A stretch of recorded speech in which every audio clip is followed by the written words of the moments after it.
উপদেষ্টা মণ্ডলীর মধ্য থেকে ডক্টর মোহাম্মদ আসিফ নজরুলকে টার্গেট করে এনসিপির নেতৃবৃন্দ বলার চেষ্টা করছেন যে এই ভদ্রলোক প্রথম দিন থেকেই প্রধান উপদেষ্টা হওয়ার তার যে খায়েশ, সেই খায়েশ ছিল এবং সে কারণে তার সেই অভীষ্ট লক্ষ্যে পৌঁছানোর জন্য, অর্থাৎ প্রধান উপদেষ্টা হওয়ার জন্য তিনি সরকারের মধ্য থেকে এরকম একটা গ্রুপিং করছেন, লবিং করছেন, যাতে করে ডক্টর মোহাম্মদ ইউনূসের সরকার ব্যর্থ হয়, তার প্রধান উপদেষ্টা হওয়ার পথ প্রশস্ত হয় এবং এই অন্তর্বর্তীকালীন সরকারের যে যদি কোনো টার্মাইল হয়, পরিবর্তন হয়, সেই পরিবর্তনে যেন জনাব আসিফ নজরুল তিনি যেন প্রধান উপদেষ্টা পদে বসতে পারেন।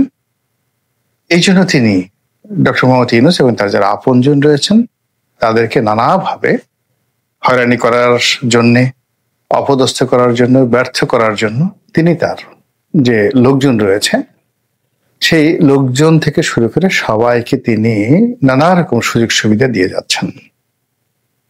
এই বিষয়টির কতটুকু বাস্তবতা রয়েছে, সত্যতা রয়েছে, মিথ্যা রয়েছে, এই বিষয়টি নিয়ে আলোচনা করব।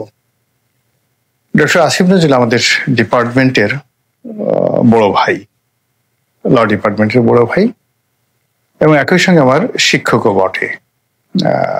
আমি যখন মাস্টার্স করি ঠিক সেই সময়টাতে তাকে আমরা একেবারে অল্প সময়ের জন্য পেয়েছিলাম, যদিও আমি তার কোনো ক্লাস করি না বা করিনি কখনো। এর কারণ হলো আমার যে স্টাডি, সে স্টাডিতে যখন মাস্টার্সে আমি পড়ি তখন আমি রীতিমতো ব্যবসা বাণিজ্যে একেবারে এতটা ব্যস্ত হয়ে পড়েছি যে মাস্টার্সের কোনো ক্লাসে আমার আসলে অ্যাটেন্ড করা হয়নি, কেবলমাত্র গিয়ে পরীক্ষাগুলো দিয়েছি। তো যার জন্য ডক্টর মোহাম্মদ আসিফ নজরুলের ক্লাসের যে মাধুর্যতা সেটা আমার উপভোগ করার সুযোগ হয়নি। কিন্তু ডিপার্টমেন্টের বড় ভাই হিসেবে তার সঙ্গে আমার সেই ছাত্র জীবনে খুব কম কথাবার্তা হয়েছে, কিন্তু পরবর্তীতে পেশাগত জীবনে সাংবাদিক হিসেবে, তারপরে সংসদ সদস্য হিসেবে বিভিন্ন টক শোতে আলোচনা করতে গিয়ে তাকে আমি সহকর্মী হিসেবে পেয়েছি, সবার সমিতি, সেমিনার, এর বাইরে কিছু সামাজিক অনুষ্ঠানও আমাদের সঙ্গে দেখা সাক্ষাৎ কথাবার্তা বহুবার হয়েছে। তো ফলে তাকে যেভাবে আমি চিনি, তার যারা সমালোচক তাদের অনেকেই হয়তো তাকে ওইভাবে চিনেন না।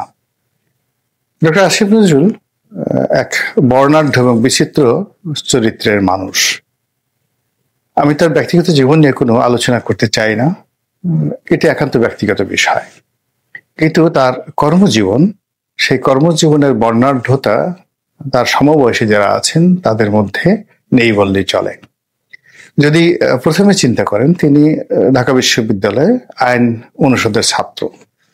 আপনারা জানেন যে এখানে খুব ভালো রেজাল্ট না করা হলে আইন বিভাগের শিক্ষক হওয়া অসম্ভব।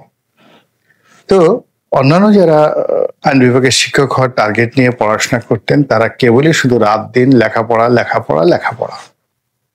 অনেকের মাথার মধ্যে উকুন হয়ে যেত, মুখে অবিন্যস্ত দাড়ি, তারপরও ক্লাসে ভালো ফলাফলের জন্য তাদের জীবন জীবিকা তছনছ হয়ে যেত।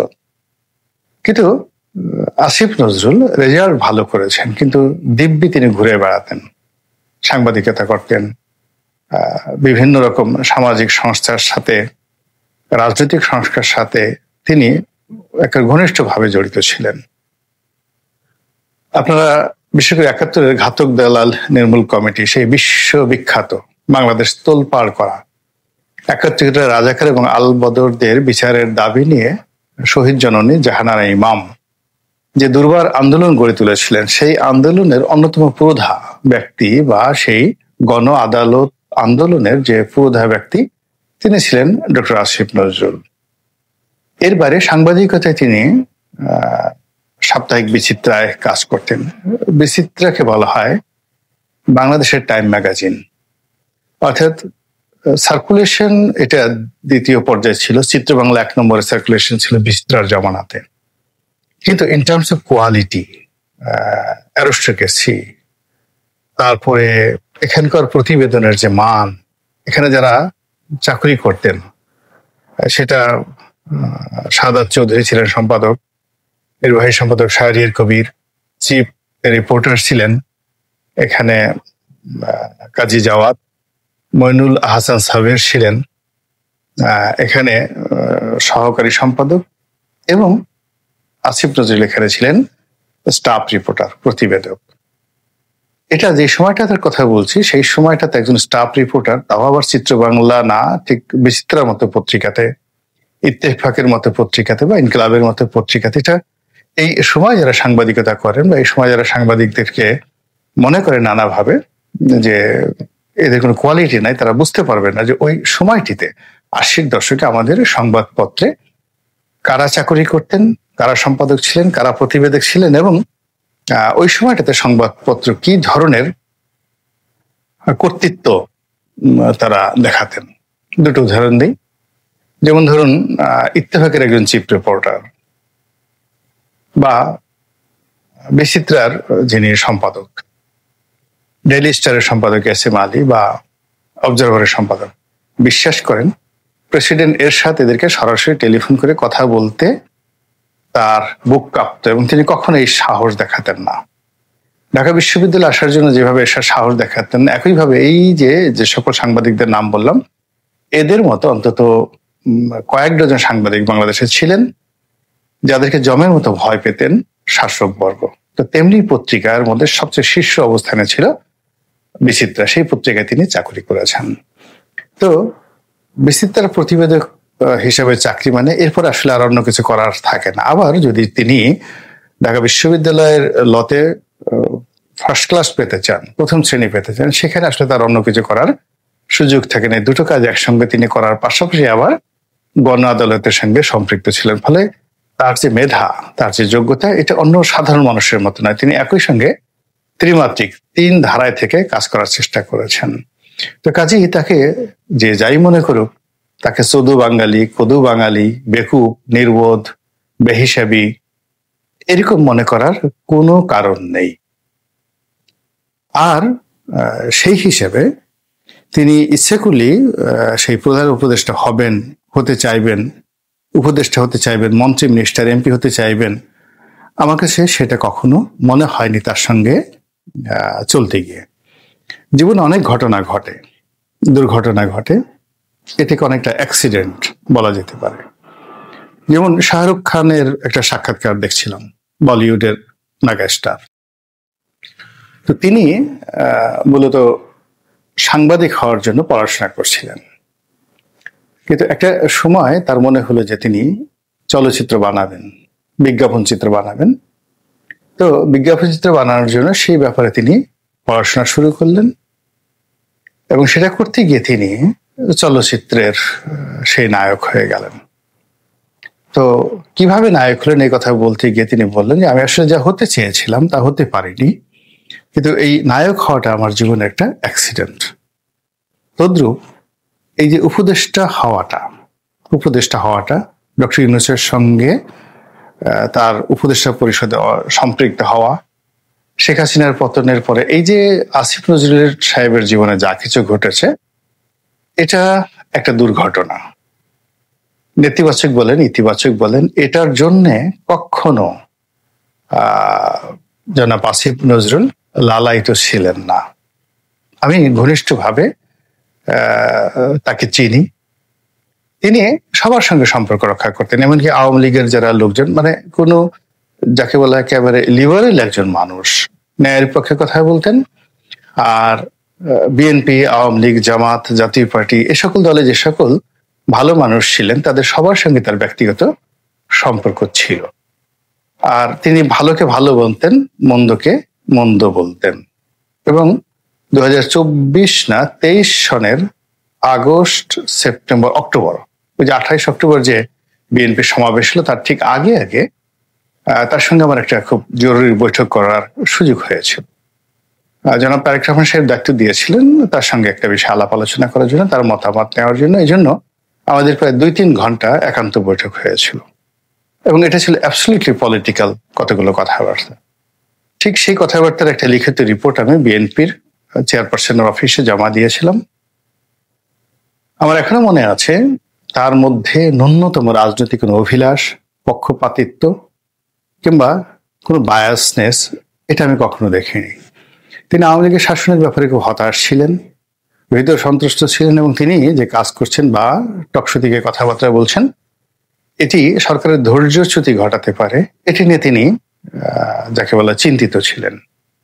কিন্তু এখন যে কথাগুলো তার সম্পর্কে বলা হচ্ছে, ডিপ স্টেটের এজেন্ট, এটা ওটা, জামাতি এজেন্ট, এটা তার সঙ্গে আমার সেই যে ছাত্র জীবনের সম্পর্ক থেকে পরবর্তী সময় কখনই আমাকে তাকে এরকম খুব ধুরন্ধর প্রকৃতির কোনো মানুষ মনে হয়নি। এটা আমি বললাম, আমার ভুল হতে পারে বা সঠিক হতে পারে। কাজেই যারা বলছেন যে তিনি প্রধান উপদেষ্টা হওয়ার জন্য এই কাজগুলো করে যাচ্ছেন বা তিনি প্রধান উপদেষ্টা হতে চেয়েছিলেন, আসলে এই ধরনের কর্মকাণ্ড করার কোনো রেকর্ড তার জীবনে কখনো ছিল না। একইভাবে আমি বলতে পারি আদিলুর রহমান শুভ্র কিংবা মাহমুদুর রহমান সাহেব, এখন যিনি আমার দেশের সম্পাদক আছেন। আদিলুর রহমান শুভ্র সাহেব আমাদের ডিপার্টমেন্টের বড় ভাই, তার স্ত্রী সায়রা ও আমার ক্লাসমেট। তো কাজেই তাদের সম্পর্কে আমি জানি, ওনাদের আসলে কখনো পলিটিক্যাল কোনো অ্যাম্বিশন ছিল না। এনজিও চালাতেন, এনজিও চালানোর জন্য যতটুকু কাজ করা দরকার, যতটুকু প্রতিবাদী হওয়া দরকার, ঠিক ততটুকুই প্রফেশনাল গ্রাউন্ড থেকে তারা এই কাজগুলো করেছেন। কিন্তু একটা সরকারকে উৎখাত করার জন্য, তারপরে শেষে একটা বিশেষ উদ্দেশ্য বাস্তবায়ন করার জন্য একটা যে সিন্ডিকেট, মানে আসলে আমি যেভাবে দেখেছি, হয়তো আমার নির্বুদ্ধিত হতে পারে, আমি এই মানুষগুলোকে এখনো পর্যন্ত মনে করতে পারি না যে এরা এই ধরনের কোনো চক্রান্তের সাথে জড়িত। এমনকি ডক্টর মোহাম্মদ ইউনূস, তার অনেক ব্যর্থতা আছে, তার অনেক সমালোচনা আমি করছি, কিন্তু ঠিক এই যে তিনি যখন প্যারিসে ছিলেন, তার ঠিক শেখ হাসিনার পতনের মাসখানেক আগে আমার সাথে তার টেলিফোনে অনেকক্ষণ কথা হয়। তো তিনি তার আসলে মামলা নিয়ে, মোকদ্দমা নিয়ে উদ্গ্রীব ছিলেন। এর বাইরে আমি তাকে কখনোই কোনো কথা বলতে শুনিনি। যদি রাজনীতির কোনো বিষয় তার থাকতো, তার অ্যাম্বিশন থাকতো, যেভাবে নাহিদের সঙ্গে বা অনেকের সঙ্গে বলা হচ্ছে তার সম্পর্ক আছে, তো সেক্ষেত্রে 2009 সন থেকেই তো তার সাথে আমার এরকম সম্পর্ক। তিনি একটিবারের জন্য হইলেও আকার ইঙ্গিতে আমাকে বলার চেষ্টা করতেন, আকৃষ্ট করার চেষ্টা করতেন বা ইঙ্গিত দিতেন, কিন্তু সেরকম কোনো জিনিসই আমি এই ভদ্রলোকের মধ্যে কখনো দেখিনি। তো কাজে এই যে তার যে প্রধান উপদেষ্টা হওয়া, এটাও আমার কাছে একটা অ্যাক্সিডেন্ট মনে হচ্ছে, সেই যাকে বলা হয় শাহরুখ খানের মতো। এই ব্যাপারে আমার বক্তব্য শেষ।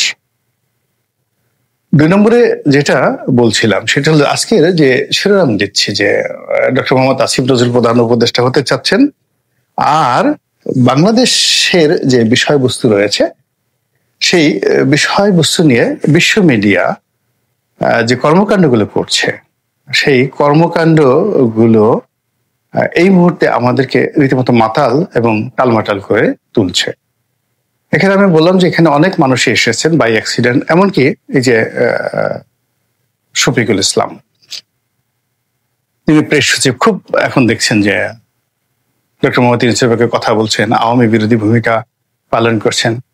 অ্যাকচুয়ালি তিনি যখন সাংবাদিক হিসেবে, তার সঙ্গে আমার একটা টক শোতে কথাবার্তা হয়েছিল, আমরা ছিলাম এটিএন বাংলার একটা টক শোতে, ওই দিনই আমার সঙ্গে তার প্রথম কথা হলো।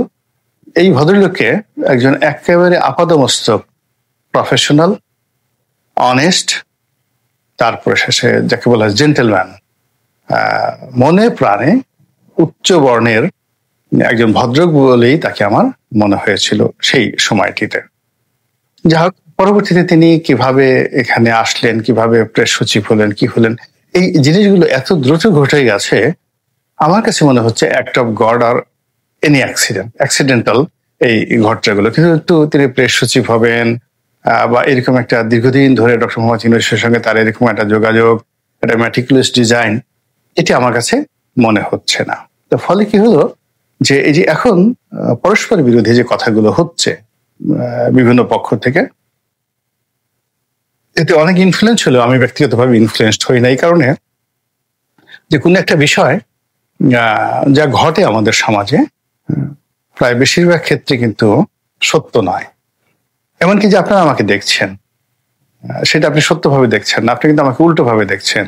আপনার ব্রেইন যেভাবে অ্যাক্ট রিয়াক্ট করছে, চোখের পাতা যেভাবে কাজ করছে, চোখের কর্নিয়া যেভাবে কাজ করছে, এখানে ব্রেনে নিউরন যেভাবে কাজ করছে, এইগুলোর বৈজ্ঞানিক ব্যাখ্যা শুনে আপনি অবাক হয়ে যাবেন যে আমাকে উল্টো দেখার পরেও আপনি কিভাবে সঠিকভাবে আবার মুহূর্তের মধ্যে সেটা আপনার সামনে উপস্থাপিত হচ্ছে। তো এরকম এই পৃথিবীতে অনেক কিছু ঘটনা ঘটে। আমরা আমাদের সামনে আমরা খাবার খাচ্ছি, কিন্তু এটা যদি আমরা আমাদের চোখের পাওয়ারটা একটু বাড়িয়ে দেওয়া হয়, আমরা বাঁচতে পারবো না।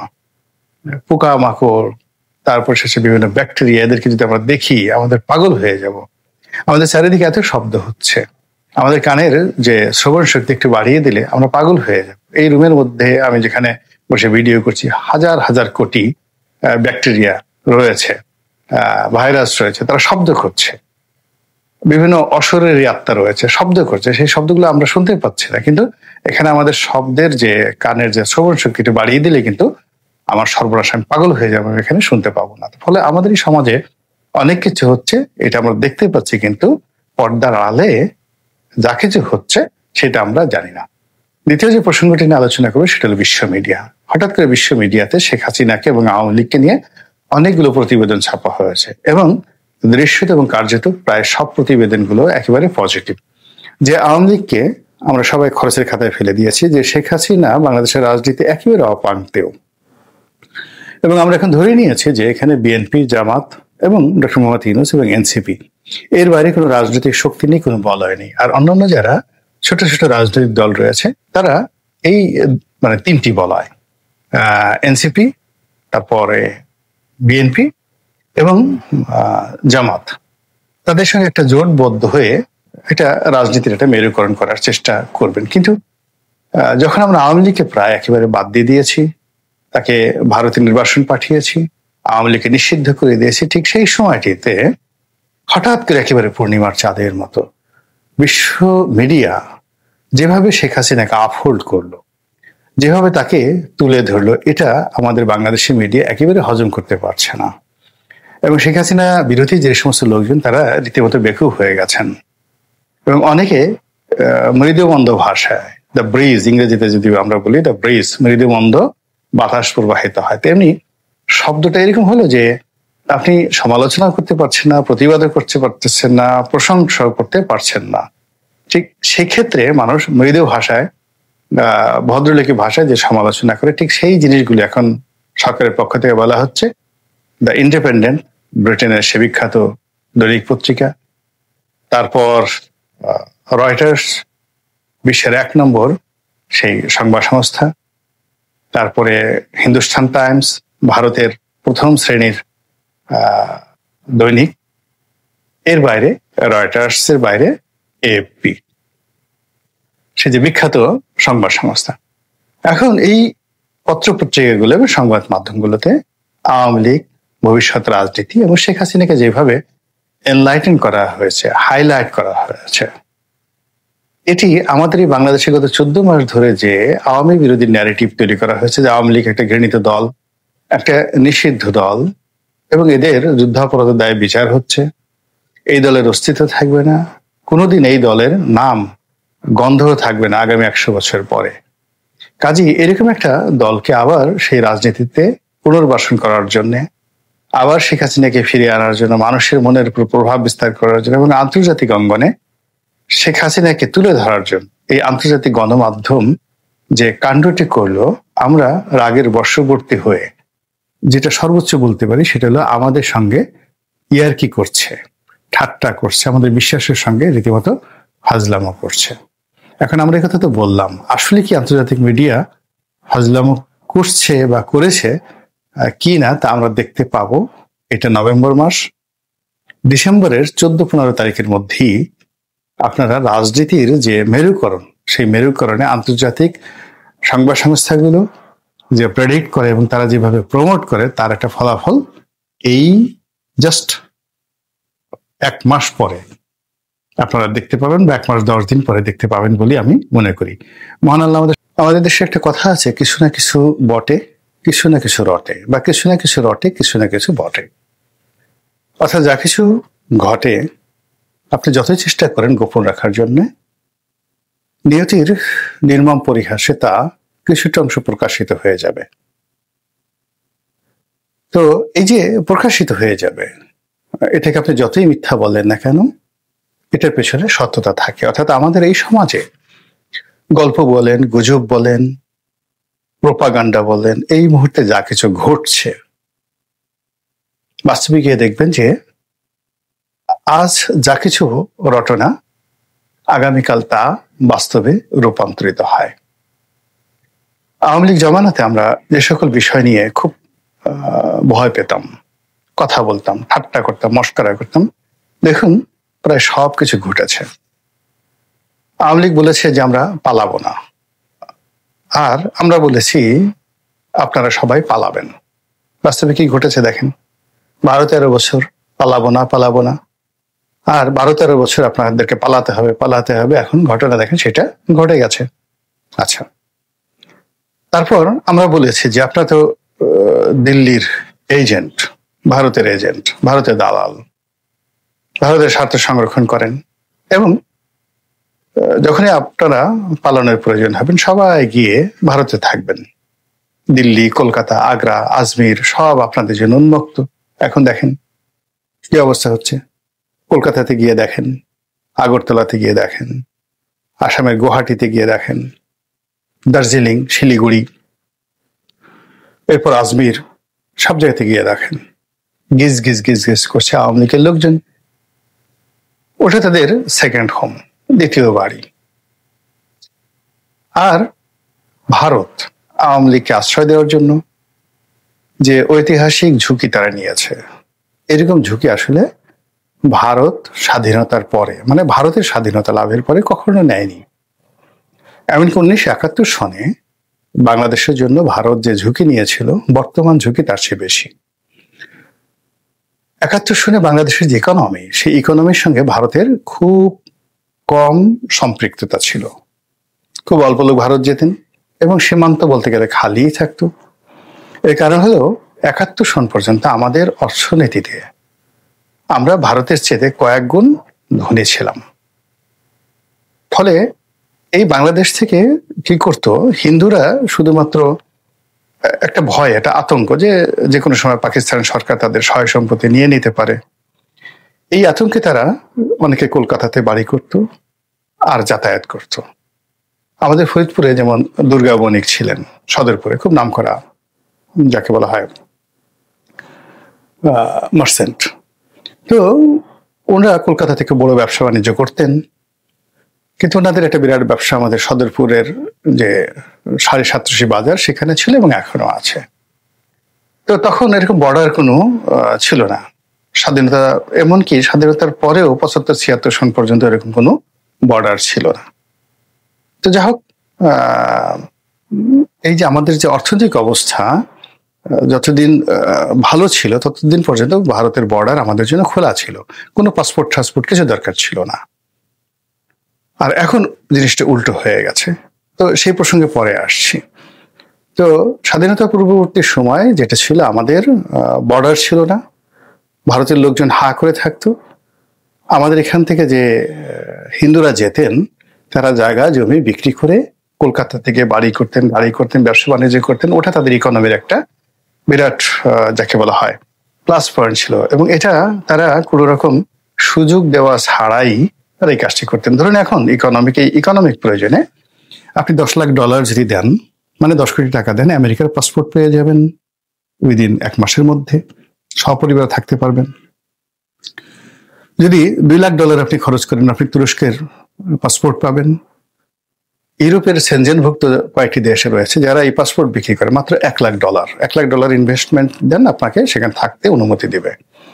তাহলে দেখুন, এই বর্তমান জমানাতে একেবারে পাসপোর্ট দিয়ে আপনাকে আহ্বান জানাচ্ছে টাকার বিনিময়ে আপনি নাগরিকত্ব লাভ করতে পারেন। এমনকি ভারতে আপনি এখন টাকার বিনিময়ে নাগরিকত্ব লাভ করতে পারেন। তো সেক্ষেত্রে বাংলাদেশের মানে সহায় সম্পত্তি, বাড়ি গাড়ি, টাকা পয়সা সব কিছু বিক্রি করে কত কোটি হিন্দু ভারতে গেছেন, এবং এটা ভারতীয় ইকোনমিতে কি পরিমাণ। আমাদের ফরিদপুরের 22 জমিদার বাড়ি ছিল। এই জমিদার, এতগুলো জমিদার, সেই জমিদার কি বলবো, ফরিদপুরের রাজেন্দ্র কলেজ, বরিশালের বিএম কলেজ, যশোরের MM কলেজ, খুলনার BL কলেজ, মানে এই সকলেই এই জমিদার পরিবারের আত্মীয় স্বজন, তারাই এগুলো নির্মাণ করেছেন। তো কাজেই এই 82 জমিদার বাড়ি এটা ছিল ওই জমিদারদের হেডকোয়ার্টার। দেড় ভাগের পর তারা এই সবাই তাদের সেই সহায় সম্পত্তি সবকিছু রেখে না নিয়ে তারা চলে গেল ওখানে, শুধুমাত্র তাদের বিল্ডিং আর বাড়ি জমি এগুলো রেখে গেছে। তো আমাদের 82 যে বাবুর বাড়ি মানে জমিদার বাড়ি অন্তত পক্ষে 1000 বিঘা জমি হবে, এবং সে যে কি প্রাসাদ ছিল আমরা ছোটকালে সেটা দেখেছি, না দেখলে আপনাকে বিশ্বাস করানো যাবে না। রাজবাড়ি মানে কি, মানে কিসের গণভবন, কিসের বঙ্গভবন, ওই পর্যায়ের ভবন। মানে জমিদার বাড়িতে যে পরিমাণ ভবন ছিল বা যে জৌলুস ছিল, বাংলাদেশের দ্বিতীয়টি এরকম ছিল না। এতগুলো 20-30টি সে প্রাসাদের মতো প্রাসাদ ছিল সেখানে, সে 1000 বিঘা জমির উপর। তো এই ইকোনমিটা কোথায় গেছে? ভারতে গেছে দেশ বিভাগের পর হিন্দুদের মাধ্যমে। এতে ভারতের অনেক অনেক লাভ হয়েছে, লস হয়নি। আবার এই যে এখন যে যাকে বলা হয় আওয়ামী লীগের লোকজন যে গেছে, এতে ভারতের ক্ষতি হয়নি, তো এরা তো টাকা নিয়ে গেছে এবং ওখানে তারা কাজ না করে পায়ের উপর পা তুলে সেখানে খাচ্ছে, বাড়ি কিনেছে, ফ্ল্যাট কিনেছে, 2 হাতে টাকা খরচ করছে, পুরো ইকোনমি চাঙ্গা। ফলে কোনো একটা রাষ্ট্র এমনি এমনি হয় না। এনিওয়ে, এত কিছুর পরেও যেটা হলো ঝুঁকির কথা যেটা বলছিলাম, যে 1971 সনে ভারতের ঝুঁকি ছিল কেবলমাত্র তারা সৈন্য পাঠিয়েছে, এই ঝুঁকি। আর আমাদের দেশ থেকে যে উদ্বাস্তুরা গিয়েছে এই রোহিঙ্গাদের মতো, তখন তাদেরকে খাওয়ানোর ঝুঁকি। কিন্তু এখন যুদ্ধ, সৈন্য হারানো থেকেও সবচেয়ে বড় ব্যাপার হলো অর্থনৈতিক যুদ্ধ। আমরা এই মুহূর্তে আমাদের যে বাইং ক্যাপাসিটি, আমাদের সেই 80-র দশকে 90-র দশকে খারাপ হলেও 2009 থেকে এটা বেড়ে বেড়ে এখন আমাদের যে অর্থনীতি এমার্জিং। আমাদের এই বাংলাদেশের যে জিডিপি ধরেন $3200 পার ক্যাপিটা ইনকাম, এটা ভারতের বেশিরভাগ হাতে গোনা 2-1টা তাদের ধরুন ক্যাপিটাল সিটি দিল্লি বা অন্যান্য 2-4টা ধরেন বড় বড় সিটি, মুম্বাই, হায়দ্রাবাদ, মাদ্রাস, চেন্নাই, তো এই সকল এলাকাতে জিডিপি বেশি আমাদের চেয়ে। কিন্তু অ্যাজ এ হোল যদি আপনি কলকাতা ধরেন, বেশিরভাগ এই যে 7 সিস্টার বলেন, তাদের জিডিপির চাইতে আমাদের জিডিপি অনেক অনেক বেশি। 1 2 নম্বর হলো আমাদের ট্রেড অ্যান্ড কমার্স অতীতের যে কোনো সময়ের সাথে বেশি। 1971 সনে ভারতের সঙ্গে আমাদের যে ট্রেড অ্যান্ড কমার্স যদি ধরেন 1 টাকা, এখন সেটা 1000 টাকা, 1000 গুণ বৃদ্ধি পেয়েছে। আমরা যে 46 বিলিয়ন বা $50 বিলিয়ন আয় করি এক্সপোর্ট করে, তার মাত্র 5% আমাদের নেট প্রফিট, বড় জোর 10%। 46 বিলিয়ন ডলারের 10%, $4.6 বিলিয়ন আমরা আয় করি এক্সপোর্টে নেট। কিন্তু আমরা ইম্পোর্টে খরচ করি 3 গুণ, প্রায় মোর দ্যান $100 বিলিয়ন। $100 বিলিয়ন। আমরা যে এই $100 বিলিয়ন ইম্পোর্ট করি, তার সবচেয়ে বড় পার্টনার হলো ভারত। অর্থাৎ আমরা চীনে সম্ভবত 35%, আর ভারতে আমরা এখনো অফিসিয়ালি 46% আমরা আমদানি করি ভারত থেকে। আর এই 46% আমদানির সঙ্গে সঙ্গে চোরাচালানি যদি ধরেন আরো 10%, তাহলে আমাদের ইকোনমির 56% ভারতের সাথে সরাসরি হয়। আর আমাদের ট্রেড কমার্সের পাশাপাশি বছরে না হলেও 30 থেকে 50 লাখ লোক ভারতে যায় চিকিৎসা, বিনোদন, মার্কেটিং ইত্যাদির জন্য। এই ইকোনমিটা গত 14 মাস ধরে মুখ থুবড়ে আছে, এবং এই যে 56% আমাদের ইম্পোর্ট, সেই ইম্পোর্টের অর্ধেকটা এখন হচ্ছে ভারতের সঙ্গে। আর আমাদের যে যাকে বলা হয় সীমান্ত বাণিজ্য এবং এই যে দেশের বাইরে যাওয়ার যে প্রবণতা, ভারতে যাওয়ার প্রবণতা, এটা 10%-এ নেমেছে। 90% অফ আছে, এখনো 10% যাতায়াত হয় খুব সতর্কভাবে। আর এর দ্বারা ভারতের যে 7 সিস্টার গুলো রয়েছে, এখানে বাংলাদেশ কেন্দ্রিক, বাংলাদেশ পর্যটন কেন্দ্রিক যে হোটেল ব্যবসা, মোটেল ব্যবসা, তারপরে সেখানকার যে ট্রান্সপোর্ট, সেখানকার যে আমদানি রপ্তানি যা কিছু গড়ে উঠেছিল সব কিছু মুখ থুবড়ে পড়েছে। ফলে কি হলো, ভারত এই তার স্বাধীনতার পর, ভারতের স্বাধীনতার পরে এই বাংলাদেশ দ্বারা বা প্রতিবেশী রাষ্ট্রগুলোর মধ্যে এই বাংলাদেশ দ্বারা এই মুহূর্তে তাদের যে আর্থিক ক্ষতি হচ্ছে, এটা কখনো হয় না। এবং এটা তারা এই ক্ষতিটা বহন করছে কাদের জন্য? আওয়ামী লীগের জন্য। তো আওয়ামী লীগের জন্য এই যে তারা যে স্যাক্রিফাইস করছে, আওয়ামী লীগের জন্য তারা যে ঝুঁকি নিয়েছে, এটা 1971 সনেও এই ঝুঁকিটা নেওয়া হয়নি। ফলে আমরা ওই যে আওয়ামী লীগ এবং ভারতকে নিয়ে যে কথাগুলো বলেছিলাম, সেই কথাগুলো এখন দেখুন কতটা বাস্তব হয়েছে। সর্বশেষ আমাদের আতঙ্ক ছিল ভারত এখানে তার আধিপত্য বিস্তার করবে, এমনকি ইনসার্জেন্সি চালাবে, আক্রমণ চালাবে, এটাকে সিকিম বানিয়ে ফেলবে, এটাকে কাশ্মীর বানিয়ে ফেলবে। এটা যে ভবিষ্যতে হবে না, বিশ্বাস করেন, এটা বুকে হাত দিয়ে আমরা কেউ বলতে পারবো না। গেল আওয়ামী লীগের এই প্রসঙ্গে বলতে গেলাম এত কথা কেন? কিছু না কিছু বটে, কিছু না কিছু রটে, বা কিছু না কিছু রটে, কিছু না কিছু বটে, এটার ব্যাখ্যা দেওয়ার জন্য। এখন যে প্রসঙ্গ নিয়ে আলোচনা করবো সেটা হলো বাংলাদেশের দুটো বিতর্কিত গ্রুপ, একটা হলো এস আলম গ্রুপ আর একটা হলো সামিদ গ্রুপ। এই দুটো গ্রুপ আওয়ামী লীগ জমানাতে অর্থবিত্ত ব্যবসা বাণিজ্যের সিংহভাগ তারা সঞ্চয় করেছে। আর একটা গ্রুপ ছিল বেক্সিমকো, কিন্তু বেক্সিমকো যে টাকা কি করেছে এটা সালমান সাহেব জানেন আর তার মানে কপাল জানেন। কিন্তু এস আলম যেটা করেছে বা সামিদ যেটা করেছে, তারা তাদের টাকার একটা বিরাট অংশ দুবাইতে, সিঙ্গাপুরে, তারপরে বিশ্বের অন্যান্য দেশে, এমনকি ভারতে তারা সেটা সরিয়ে নিয়েছে। তো তারা বেঙ্গলকে ফোকলা করে দিয়েছে, কিন্তু সেই তুলনায় বাংলাদেশে তাদের যে বিনিয়োগ এবং ইনভেস্টমেন্ট সেটা তুলনামূলকভাবে অনেক অনেক কম, এবং তারা পুরো বাংলাদেশকে জিম্মি করে ফেলেছে। বলা হয়ে থাকে যে এস আলম 2 লক্ষ কোটি টাকা বাংলাদেশ থেকে পাচার করেছে, 2 লক্ষ কোটি টাকা। আর সামিদ গ্রুপ কি করেছে তার বাস্তব প্রমাণ হলো আজিজ খান এখন সিঙ্গাপুরের সবচেয়ে ধনী ব্যক্তি। তো আমাদের যত ক্রোধ সেটা আমরা এস আলমের উপর দেখিয়েছি। তার ব্যাংকগুলো দখল করে নিয়েছি, তারপরে তার টেলিভিশন দখল করে নিয়েছি, তার শিল্প কলকারখানা বন্ধ করে দিয়েছি বা দখল করে নিয়েছি ইত্যাদি, না কিছু কিভাবে চলছে আমরা জানি না। এবং এটা স্পষ্ট বিএনপির বেশ কয়েকজন নেতা, শীর্ষ নেতা, চট্টগ্রামের, ঢাকার, কক্সবাজারের, বিশেষ করে সালাউদ্দিন সাহেবের নাম আসছে এস আলমের রক্ষাকর্তা হিসাবে, এটা ঠিক। আবার সামিদ গ্রুপ যেটা সুবিধা হলো, সামিদ গ্রুপ তাদের পুরো ইনভেস্টমেন্টটা কিন্তু দুটো জায়গাতে, একটা হলো বিদ্যুৎ খাতে আর একটা হলো পোর্ট খাতে, চট্টগ্রাম বন্দরের যে ড্রাই ডক ইয়ার্ড গুলো রয়েছে সেখানে। এটা এত স্পর্শকাতর যে এখানে আসলে মানে আঘাত করা মানে পুরো বাংলাদেশ শেষ হয়ে যায়, অন্ধকার, আমদানি রপ্তানি বন্ধ হয়ে যাওয়ার ফলে এস আলমের যে ক্ষয়ক্ষতি হয়েছে তার 100 ভাগের 1 ভাগ ক্ষয়ক্ষতিও কিন্তু যাকে বলা হয় সামিদ গ্রুপের হয়নি, নাম্বার 1। নাম্বার 2 হলো যে বিএনপি যে সকল নেতা এস আলমের সঙ্গে সম্পৃক্ত হয়েছেন বা নসরুল হামিদ বিপুর সহায় সম্পত্তি রক্ষায় বিএনপি বা যাকে বলা হয়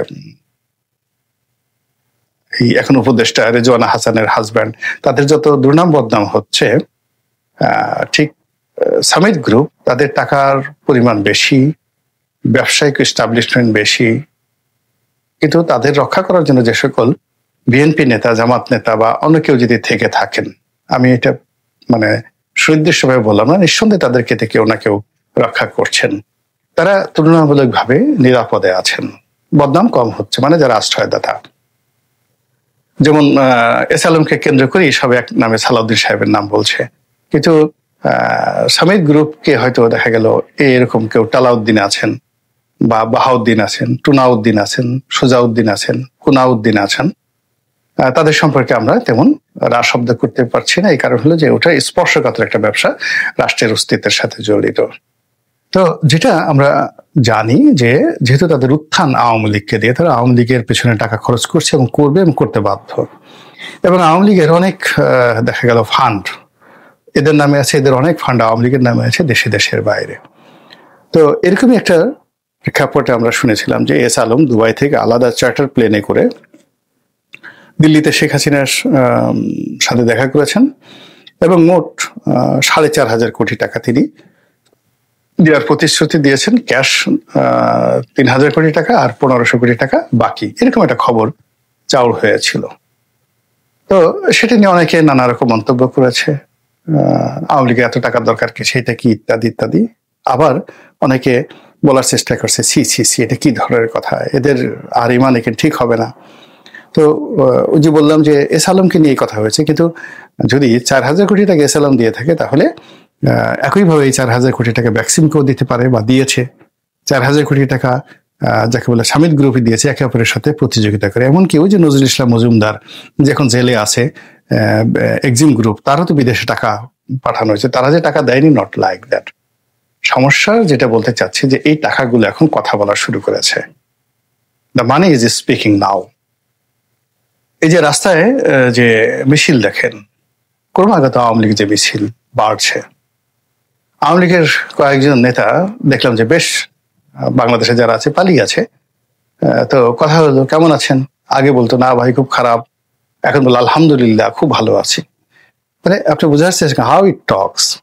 দেশের বাইরে থেকে যারা কথাবার্তা বলতেন, 6 মাস আগে তাদের চেহারা দেখতেন, আর এই আসসালামের এই ঘটনার পরে আপনি গত 1 সপ্তাহ থেকে দেখেন যারা কন্টেন্ট তৈরি করেন, সেই কন্টেন্ট ক্রিয়েটার যারা আছেন, তারা কিভাবে কথা বলছেন। অনেক মন্ত্রী আছেন, সাবেক মন্ত্রী, যারা আগে কোটটাই পড়তেন, এখন কোটটাই পরে আপনাদের সামনে কথা বলতে আসেন। অনেকের চেহারা মানে রীতিমতো মলিন হয়ে গেছিল, এখন তাদের চেহারা আরো অনেক সুন্দর হয়ে গেছে। এরকম নানা রকম যে ন্যারেটিভ তৈরি হচ্ছে, এবং যেভাবে এই যে ধরুন একসাথে এতগুলো আন্তর্জাতিক গণমাধ্যমে শেখ হাসিনার সাক্ষাৎকার ছাপা হলো, এবং সেটা ছাপা হওয়ার পরে মাশরিক থেকে মাগরিব পর্যন্ত শুধুমাত্র আওয়ামী লীগ যে জিকির ফিকির তোলা হলো। তারপরে যেভাবে মানে আওয়ামী বিরোধী যারা লোকজন রয়েছে, ক্রমশ তাদের মধ্যে ভয় সঞ্চারিত হচ্ছে। আওয়ামী লীগের যে সকল আমলা কামলা এখন ক্ষমতা আছেন, যারা ক্ষমতার বাইরে আছেন, যারা পালিয়ে আছেন, যারা মামলায় যে ফাঁসির আতঙ্কে যারা কাটাতেন এই মাস 3 আগে, এখন তাদের অনেকের মধ্যে একটা চিয়ারিং মোড চলে আসছে।